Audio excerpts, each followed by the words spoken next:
Hey guys and gals, Scott with Heritage Farms, Texas. Hey, thanks for stopping by today. We have a pretty interesting video on deck. We're going to talk a little bit about fall prepping and getting ready for winter and some of the lessons I learned last year with the Texas winter storms. So I thought we're going to do some things this year a little bit different and make sure we're prepared for whatever Mother Nature throws our way. So what are we doing today? Well, hey, take a walk with me, guys. So we're at the corporate offices, aka my house, and we're coming over here. It's Thursday afternoon after work, and we're going to do a little dry run today on the Generac XG 10000E generator. This is a beast of a generator. You can see right here, I mean, it's got one outlet for 50 amp, 120 volt or 240 volt AC. You know, you got multiple outlets for with GFI breakers on them. Really just a beast of a generator. And we had this last year, and I let it sit, and stupid me, I didn't use fuel stabilizer or anything like that. And of course, at the time I needed it, it would not start. The battery wasn't charged. Once I got the battery going, I couldn't get it to run because there was bad ethanol fuel in the gas tank. So if you remember, I went back, took it apart, cleaned it up, put a new carburetor kit in it, and I have it running. So that's the good news. This is running. So what are we gonna do today? I'm gonna show you how to connect this generator to my house and basically have the ability to power my house. And this generator being a 10,000 series should pretty much run most everything in an average size house. Now, I have been a little bit blessed, so this house is a little bit on the larger side, but one thing about it, I have to kind of select what I want to run, but I'm going to show you how I'm going to connect it to the house and how I'll have the flexibility of deciding what to run. So here's the first tool that we're gonna need besides the generator. You have to have a massive cable. And this right here is a Generac extension cord, and it is a 10 gauge cable. And you can see the size of my finger next to that. That is a massive extension cord. And I think that's 50 feet. It may only be 25 feet. But what we're gonna do is we'll come around here, and I apologize because the air conditioning unit is running. This is the south side of my house. And if we come in here, you can see right next to my electric meter and everything, we have a box. And this box right here is set up so that you can plug that massive extension cord from the generator into this box. So we'll do that in a minute. Walk with me. Looky there. There's Kimber, the company dog. She's out hunting squirrels. You can see she thinks there's one in that tree. All right. Walk with me. Walk with me. So then you come into here, and this is where the magic is. So we had an electrician wire that box on the outside of the house, but here is what makes it all work. This is what you call a interlock switch. And it is made for this particular brand of fuse panel. And the beautiful thing about it is it's real simple to do. So I put some instructions up here, but the first thing we're gonna do is we're gonna start here. We're gonna flip this breaker, which shuts off the city power or the utility that's coming into the house. So we will turn out the electricity, turn it off. There won't be anything coming into the house. At that point, we will slide this bracket up. You can see right now, this is the generator switch. So this right here, if this was in the on position, we would be using that outside plug. Well, I can't turn it on because it's in the down position and it's locked down. I can't raise this up unless this switch is in the off position. That's why they call it an interlock kit. Because if you tried to run the generator while this was turned on, let's just say it would be very, very bad. Probably result in fires, sparks, somebody dying. So we don't want that to happen. But what we'll do is we'll turn this main breaker off, slide this panel up. We will then come in here, or actually, let me back up. Before we do this, I'm gonna turn every breaker in the box off. You can see we have a sub panel over here. I'm gonna turn all of those breakers off. So every single breaker will be off in these boxes. I will then turn the main power off, raise this up, and turn on the generator breaker. And basically it's a 30 amp breaker, and at that point we can come in here and decide what we're gonna do. So you can see I put little red dots by some of these, like living room, swimming pool equipment, office, the hall, bathroom, because you gotta have a bathroom, my office, because I work out of the house, so I need electricity in my office if it's during the work week. We need to fuel the sub panel. Important stuff, refrigerator, microwave, heat if it's during the winter. Here's the kitchen, you know, for all the kitchen plugs. And let's see over here, oh, freezer, we need a freezer. Living room plugs, swimming pool equipment. If it's during the winter, I need the pool running so the pipes won't freeze. Odds are we'll be in the living room most likely. So I can turn on the breakers with the red dots. Now here's where it gets interesting. Let's say I don't want to be in the living room, but I want to go to the master bedroom. It's time to go to bed. Well, I could flip the switch off for the living room and then turn the one on for the master.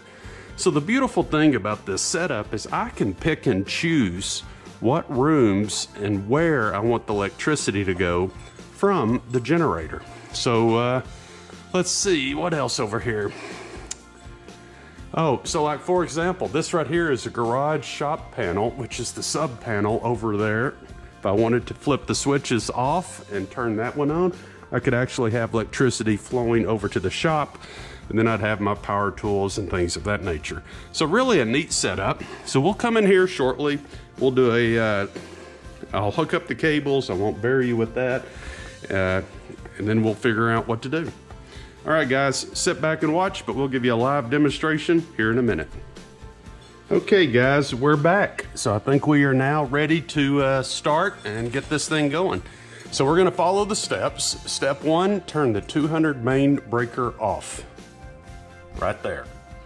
And you can see how I put a note right there. Number one, start here. Number two, we're gonna turn all breakers off. So I'm just going down the list, hitting all of the breakers. Over here.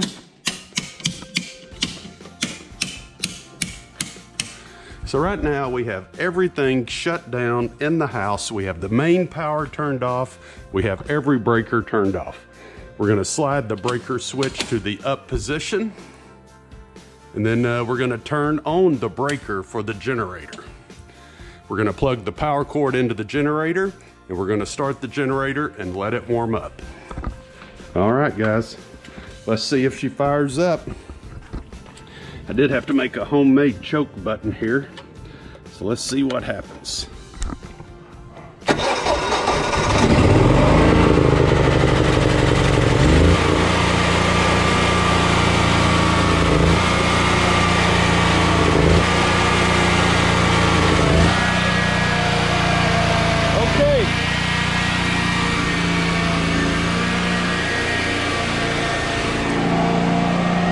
As you can probably tell, that generator is really loud. So I apologize for that. I probably should have rolled it a little bit down the street so it'd be a little bit quieter.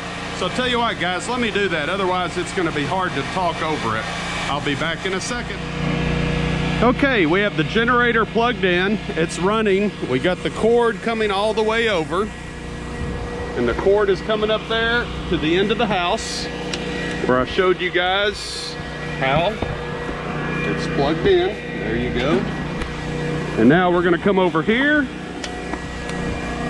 and we'll see if we can make it work. There's Kimber Cat, the crazy GSP pup. Okay, so at this point, everything is turned off in this whole entire house, and we are getting power from the generator at this point in time. So we're gonna do a little test right here. I want to see if I can make the garage lights come on.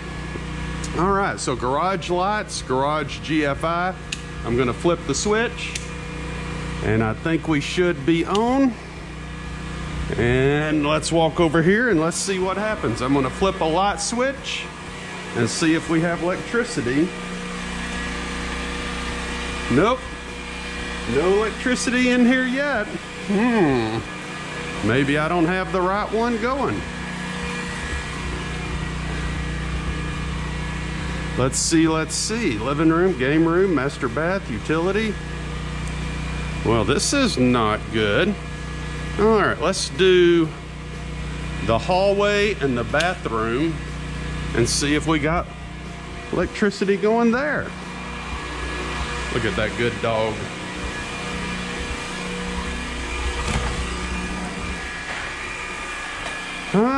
No electricity in the hallway. All right, guys, this is why we do these kind of routines and these little tests, because sometimes when equipment sets, it just doesn't work the first time you fire it up. So this has happened before with that generator. And one thing I'm gonna have to do is get a cordless drill and plug it into one of the outlets. And believe it or not, you actually rotate the drill backwards and then all of a sudden it recharges the magnet, I guess, and off to the races it goes. So, all right, so I'm gonna come back over here. I'm gonna turn everything off that I turned on to make sure everything is off. And I'm gonna go kill the generator. So this is a prime example of what I'm talking about, being ready when it's time to go. You gotta make sure everything's working.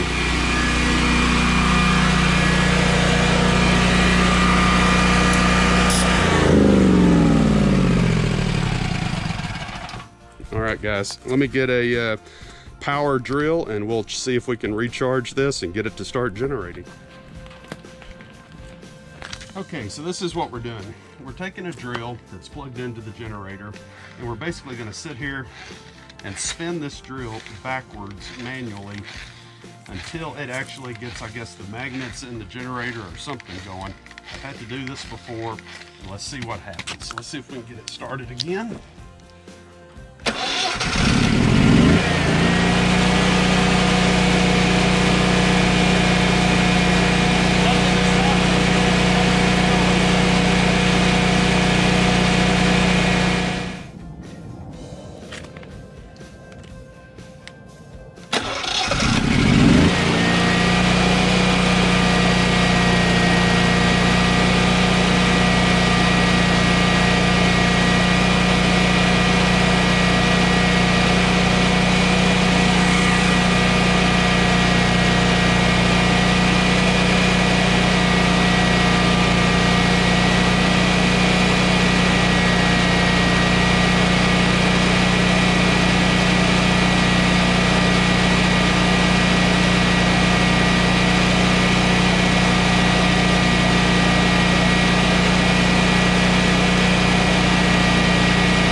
All right, guys, well, after we flashed the generator, we have it running. So now we're gonna come back and we're gonna try this again. So let's turn on the garage lights, the garage breakers, and then we're gonna come over here and see. Look at that. We have lights. Yes, lights working in the garage. All right. So the generator is powering the house. So let's go a step further. Let's see if we can get the hall bathroom working. Awesome. Let's see about that. Let's see, what else do I want to look at? Let's turn the living room on. Oh, what else do I want to look at here? We'll turn the refrigerator on.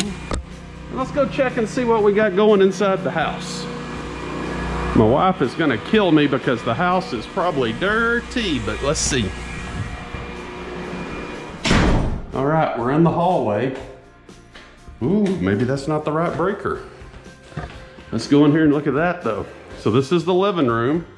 We do have a light working up there. We got a ceiling fan that's going. Let's see if we got lights in the refrigerator that I flipped the switch on. I may have the wrong breaker for the entranceway. All right, I do not see any lights in the refrigerator, but I know why. That's on a different control panel. Okay, we're gonna figure this out here, so we're making progress. Thank you guys for coming along on the journey today to figure out what works and what doesn't work. You see the refrigerator over here is on the sub panel, which is in the off position. So we'll turn that to the on position. So the refrigerator should be running. We'll come in here, the hall bath entrance. Not sure about that one. Bedroom, utility, master bath, game room, garage GFI, back bedroom, and the hallway. Ah, there we go.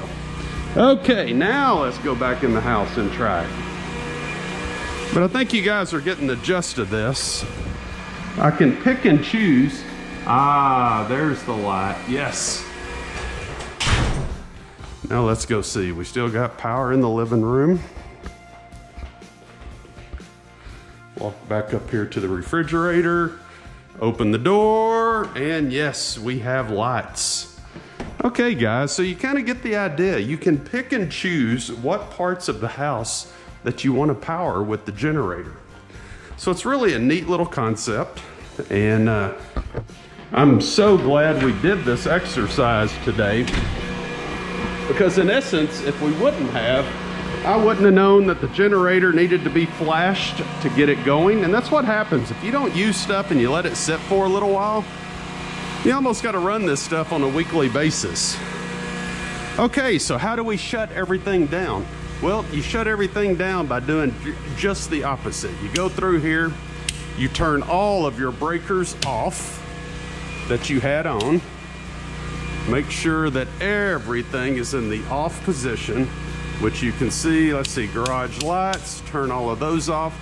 But honestly, if I wanted to power the bedroom, I could flip the switch and power the bedroom. If I wanted to do my office, flip the switch and power my office. I could run the swimming pool, the pool lights. I mean, garage lights, the oven. Well, actually the oven is gas, so this actually is disconnected. Or excuse me, the oven is electric, but the cooktop is gas now, so that's disconnected. But dishwasher, septic system, whatever I wanted to run, microwave. So it's pretty neat. So that is what we're doing. So what I'm gonna do now is go out there and kill the generator, and we'll shut it down. Once I kill it, I'll come back and flip this switch, turning that off. I'll turn the main power on, and then I will turn everything on. So guys, that's how you do it. That's how you power your house with a portable generator using an interlock switch. Pretty nifty. I like it. Hopefully I can survive another winter storm if one comes our way. Hey, as always, glory be to God. Hit the thumbs up, leave us a comment, ring the bell, share. Love to join your channel as well. If you're new to this channel, please leave me a comment. Let me know that. Hey guys, glory be to God. Have a great week.